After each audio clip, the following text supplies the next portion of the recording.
Hello and welcome to our May session of Tullie Textiles. And this session we're going to be having a look at paper pieced patchwork, which is a bit of a mouthful but is actually a really nice simple technique, and it's a great way of using up bits of fabric, having a nice time doing some mindful stitching and creating something. You can use any size square to start with. Mine are 5 by 5 centimeters, but any size will do. And as I say, it's a lovely way of using up scraps of fabric. You can use fabric from old clothes, fabric scraps from other projects, whatever you can get your hands on. For those of you who are new to Tullie Textiles is a monthly project run by Tullie House Museum and Art Gallery in Carlisle and hosted by myself. I'm Helen Walsh of Delicate Stitches, and each month I share a video showing you a different textile process or technique, and in the afternoon we have a Zoom session where we have another look at the technique but also have a chance to chat to each other and to have a look at an object from Tullie's extensive textile collection. So that will be this afternoon at 1:30 p.m. and you can find the details on my Facebook page. So what I thought we'd start off with is having a little look at the materials and tools that we're going to need. So we're obviously going to need some fabric and we're going to need some paper. It is paper pieced patchwork after all. I'm using these little squares of paper, and I've cut them into pieces 5 centimetre square. So that's the size my finished blocks are going to be, my finished squares of fabric. You can do these to any size, it doesn't matter. The reason I'm using quite small ones is because I want to use up some of my smaller scraps of fabric, but there's nothing to stop you doing bigger ones or indeed smaller ones if you want a challenge. So cut yourself a good stack of paper templates. So I'm using 5 by 5 centimetres, and I've got a load of scraps of fabric, some of which are already cut into squares, some of which aren't, and hopefully it goes without saying that the fabric needs to be slightly bigger than the paper. Doesn't need to be a lot bigger. The bigger it is, the easier it is to turn over, but you only need kind of about 1/2 centimetre for it to work. So anything bigger than 5 by 5 centimetres will work for this size, or obviously if you've got a bigger square, anything slightly bigger than your paper square. We're also going to need needle and thread, which I've got here, and a pair of scissors. So once we've got those bits, we are ready to get started. So what we're going to do is we're going to choose our first bit of fabric. I'm going to use this one because it's going to be a bit more easy to demonstrate with. You might also want some pins. This isn't essential, but it sometimes makes it easier. So what we're going to do is pop our paper template on top of our piece of fabric, and we're going to fold over the edges. So you can see this is quite a bit bigger. So what I might do is just scoot it along to one edge a bit and trim that off. And if you saw last month's Tullie Textile video, you'll know that we were making fabric cordage. So that little scrap can go in the pot to be made into fabric cord. So I've got my fabric right side down. So the right side of the fabric is facing my desk. I've got my paper template on top, and I'm just going to work my way around, folding the edges. And I'm just using my thumbnail just to score it a little bit. And this is where you might want to use pins. It depends a lot on what kind of fabric you're using. Some fabrics hold a crease really well, others like to spring around. And I'm not worrying about mitering the corners, I'm just folding them over. You could miter them if you wanted to. I've found that because they're going to be on the back, it's quite a lot of effort. And regular viewers will know that I like an easy life. So there we go. So I'm going to fold that one over there. So what I have got is a paper square that is covered in fabric. So we don't really want to have loads of pins lying around. So what we're going to do is we're going to just tack that in place. So don't need to do this really neatly. I'm not even going to put a knot.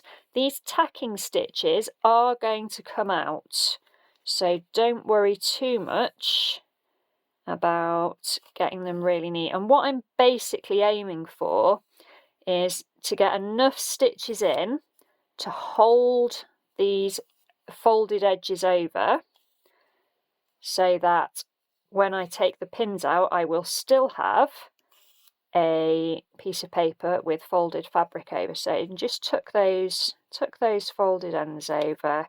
So I'm just doing 2, maybe 3 stitches per side. Obviously that depends on what size square you're using, but for a little 5 centimetre square like this, then 2 or 3 stitches is enough. And again, I'm not going to worry about a knot, I'm just going to leave a loose end. So now I can take those pins out and it should all hold in position. So there we go, I've got a square ready. And then basically you just keep going, making lots of squares until you're ready to start joining them together. So we'll do another one just to show you that bit again. So we're going to start by selecting a bit of fabric. This looks quite nice. There we go. Getting a square of paper, and you can use any scrap paper for your squares. You can see this is an old page of notes, so you can use newspaper, magazine pages, computer printouts, packaging paper, brown paper, whatever you've got to hand. Make use of what you've got. So again, just to make life a bit easier as I'm working, I'm just going to pop a couple of pins in there. And you'll find with some fabrics that you don't even need the pins, and that's fine. But with most fabrics, it's easier just to pop the pins in as you're working. And I'm not going to bother putting a pin in this side because I'm going to just start straight away with my tacking. So again, I'm not going to make a knot, I'm just going to leave a little tail like that. And I'm going to work some running stitches, that's why sometimes it is good to leave a knot. There we go, let's try that again. Leave myself a tail. So I'm just going to put some running stitches, some tacking stitches along each side, making sure I'm holding those corners down. And that will become evident when we move on to the next stage. There we go. And I'm using a nice bright coloured thread for my tacking, partly so that you can see what I'm doing, and partly so that I can see what I'm doing, because these are temporary stitches, they're not staying in. They will be coming out, so if I can see them in this nice bright yellow, it's much easier to take them out again. There we go, and I'm almost at the end of that thread, so I'm just going to let that go like that, take the pins out. So I've now got some squares ready to go. So if I show you the piece that I'm working on, I've been working on this for a very long time, I just pick it up occasionally and add to it. You can see that I've started joining my squares together in rows and columns to make a grid. So to join them together, we're going to use a very simple stitch, and it's up to you how you work this. You might want to make a pattern. If you're going to make a pattern, what you might want to do is make most of your squares first. So you might want to make a nice big stack of squares all round their paper ready to go. Or you might prefer to work in a more ad hoc way, shall we say. You might prefer just to kind of crack on with it in sections. Either is absolutely fine. It depends what effect you're going for. It will still work either way. What I tend to do is make smaller sections. So I'll tend to make strips. I'll tend to join a few squares together and then join a strip together. But again, it doesn't really matter. If I show you the back, then you can see where I've got all my paper in the middle, all the edges folded over. And I've left quite generous margins on most of these, but as I say, you can use quite fine margins, it doesn't matter.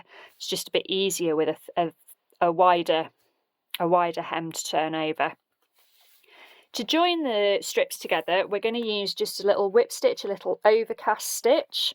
So what we're going to do is again get our needle and thread, get those ready.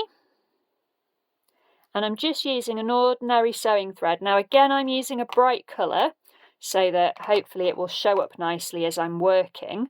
But if you don't want to see your stitches, you can use colours that match your fabric squares. It really doesn't matter at all. And what we're going to do is I've started making a strip here, so I'm going to add to this one.